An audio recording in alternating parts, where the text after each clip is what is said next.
Hello everyone, this is Aman Trikha and you're watching me on BollywoodNazar.com.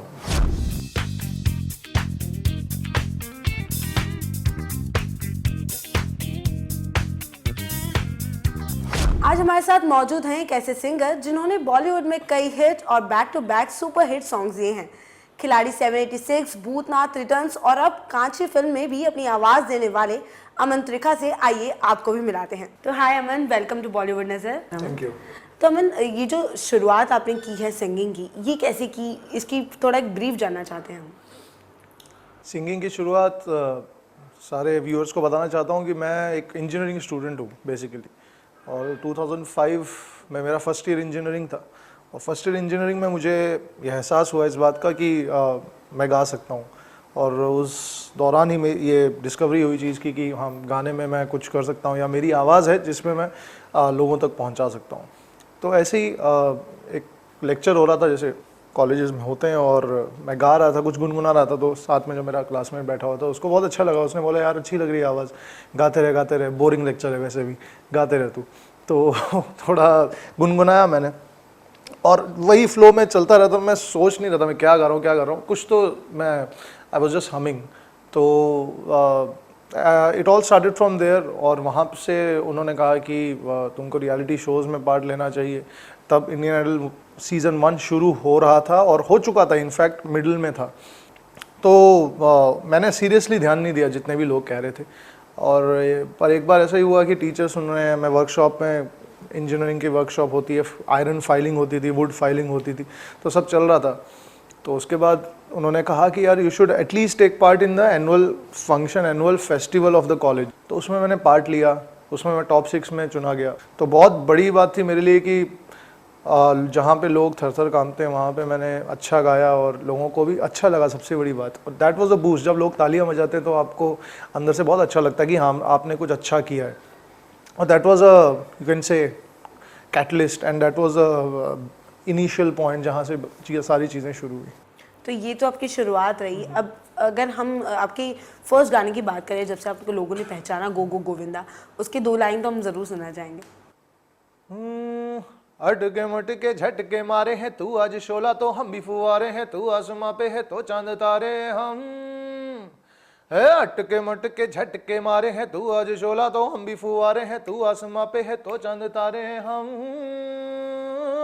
चाहे दम निकले दम, है कसम तेरी कसम, तुझे आज छोड़ेंगे ना हम। ला ला ला ला ला ना, गो गो गो गोविंदा। तो ऐसे ही शुरुआत हुई थी गो गो गोविंदा से। जैसे आपने कहा कि आप कभी नर्वस नहीं हुए थे, जैसे सुरक्षेत्र में आपको जब आपने फर्स्ट टाइम परफॉर्म किया था, तो उस टाइम में भी आप में कोई नर्वसनेस नहीं थी?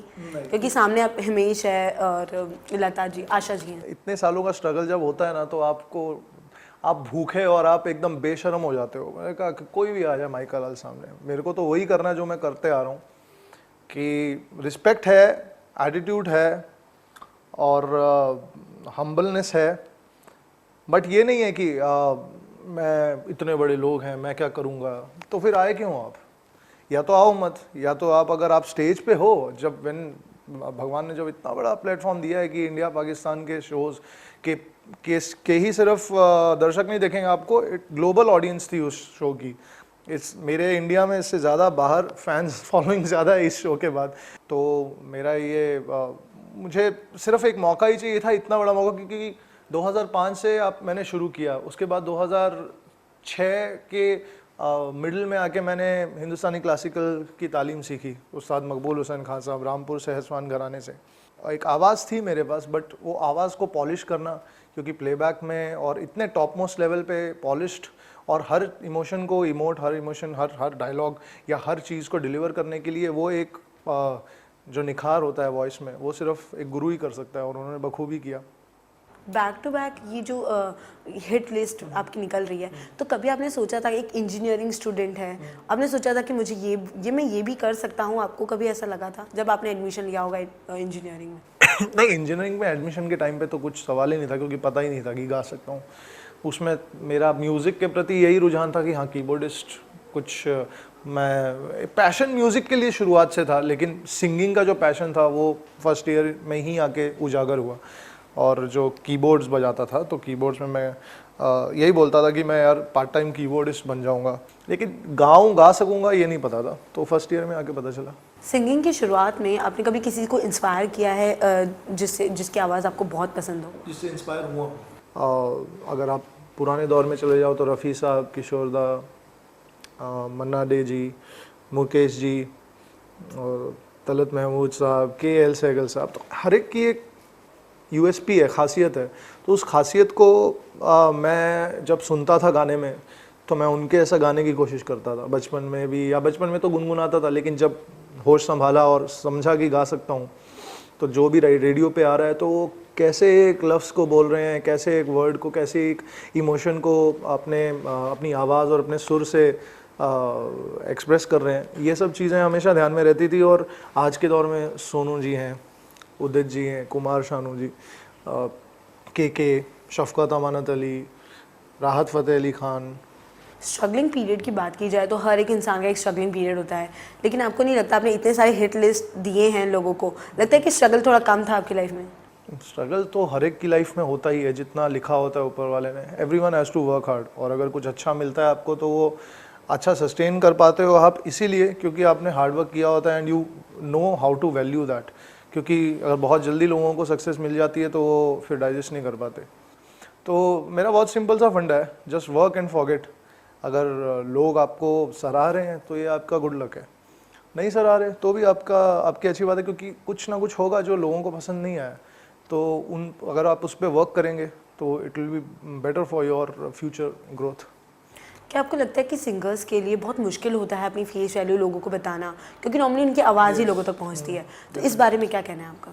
डेफिनेटली मैं चाहता हूँ कि ये सिनारियो बदले, और धीरे धीरे मैं देख रहा हूँ बदल भी रहा है। सिंगर्स को फीचर किया जा रहा है उनके गानों में, क्योंकि सारी एडुलेशन, सारा जो लाइमलाइट होता है वो इंडिया में, बॉलीवुड में सारे हीरोज़ और एक्टर्स लेके जाते हैं, एक्टर्स भी नहीं हीरोज़ लेके जाते हैं। और ऊपर से एक और बात होती है, जब सॉन्ग के प्रोमोज निकलते हैं टीवी में फिल्म्स के, तो फिर होते तो सॉन्ग प्रोमोज हैं लेकिन कभी भी सिंगर का नाम नहीं होता है।